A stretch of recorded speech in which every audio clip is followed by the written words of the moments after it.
সপোন তুমি কোবা মোৰ কাষৰে তুমি পোহৰ যেন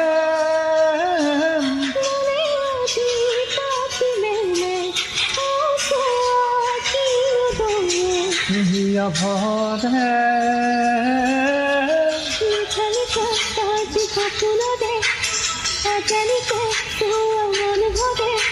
লিখনিত দুখ পুনৰে অজানিত অনুভৱে দূৰণিৰে তলতিহে যেন জৰিৰেহি আজি মনে মনে